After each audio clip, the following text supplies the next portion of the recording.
Hello students, आज हम जो टूल्स बायोटेक्नोलॉजी के हैं क्लास 12th में, उन टूल्स में से फर्स्ट टूल के बारे में डिटेल में पढ़ेंगे। फर्स्ट जो टूल है हमारा वो क्या है? Restriction enzyme. रेस्ट्रिक्शन एंजाइम जैसे कि हम पहले भी पढ़ चुके हैं कि ये वो एंजाइम है जो डीएनए को स्पेसिफिक साइट से कट करता है। रेस्ट्रिक्शन एंजाइम स्पेसिफिक एक कैटेगरी होती है एंजाइम्स की, उस कैटेगरी को बोलते हैं न्यूक्लियस। उस एंजाइम की कैटेगरी में आता है और ये दो तरह के हो सकते हैं। एक है रेस्ट्रिक्शन एंडोन्यूक्लियस और एक है रेस्ट्रिक्शन एक्सोन्यूक्लियस।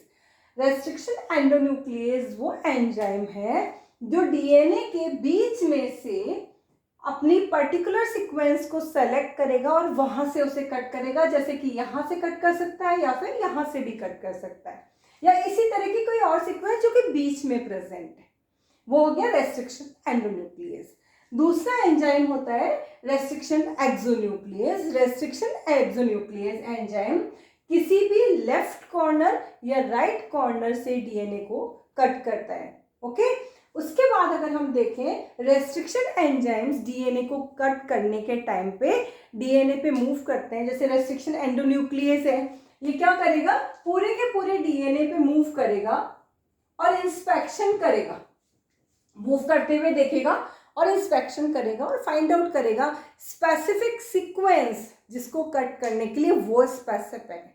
यानी कि अगर हम देखें हर पर्टिकुलर एंजाइम जो है, रेस्ट्रिक्शन एंडोन्यूक्लियस एंजाइम जो है, वो कॉमनली हर डीएनए को कट नहीं कर सकता।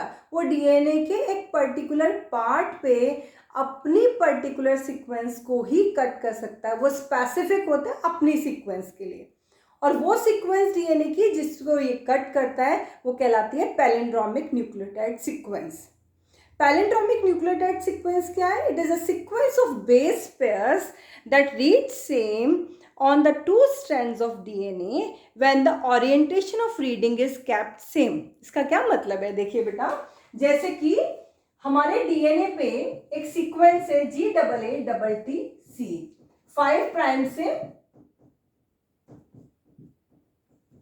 3 प्राइम, और 3 प्राइम से आगे हमारा CTTAAG। ओके, ये एक पैलिंड्रोमिक न्यूक्लियोटाइड सीक्वेंस है। कैसे? जब आप 5 से 3 की तरफ पढ़ेंगे तो हमेशा GAATTC आएगा। जैसे यहाँ 5 है, यहां से 3 की तरफ पढ़ा, GAATTC आएगा। अब अगर हम 3 to 5 रीड करें बेटा, CTTAAG आया, और यहाँ पे 3 to 5 में CTTAAG आया। तो ये वाली इस तरह की जो सीक्वेंसेस होती हैं डीएनए पे, वो क्या कहलाती है? Palindromic nucleotide sequences. और हर पर्टिकुलर एंडोन्यूक्लियस एंजाइम अपनी पर्टिकुलर सीक्वेंस को ही कट करता है, रैंडमली किसी भी जगह पे जाके वो कट नहीं कर सकता। इस तरह की सीक्वेंस का और एक एग्जाम्पल देखें, MA इंग्लिश में अगर आप देखें LAYALAM मलयालम, यहां से रीड किया तो MALAYALAM आया, यहां से किया MALAYALAM। ओके, इसी तरह का एक और एग्जाम्पल है मैडम, MADAM। मैडम वर्ड जो आपका वर्ड है इंग्लिश में, आप इसे आगे से पढ़ रहे हैं, मैडम आया, पीछे से भी MADAM ही आया। एक और वर्ड होता है, एक और नेम होता है नमन। पीछे से भी अगर हम इसे रीड करें NAMAN, नमनी होगा। तो इस तरह की जो सीक्वेंसेस होती हैं जिनमें आप आगे से रीड करें या पीछे से रीड करें, वो पैलिंड्रोमिक न्यूक्लियोटाइड सीक्वेंस कहलाती है, अगर वो सेम आपका उसका सेम रीडिंग में आ रही है। तो डीएनए के भी ऐसे सेगमेंट्स होते हैं और उन सेगमेंट्स को ही हम पैलिंड्रोमिक न्यूक्लियोटाइड सीक्वेंस बोलते हैं।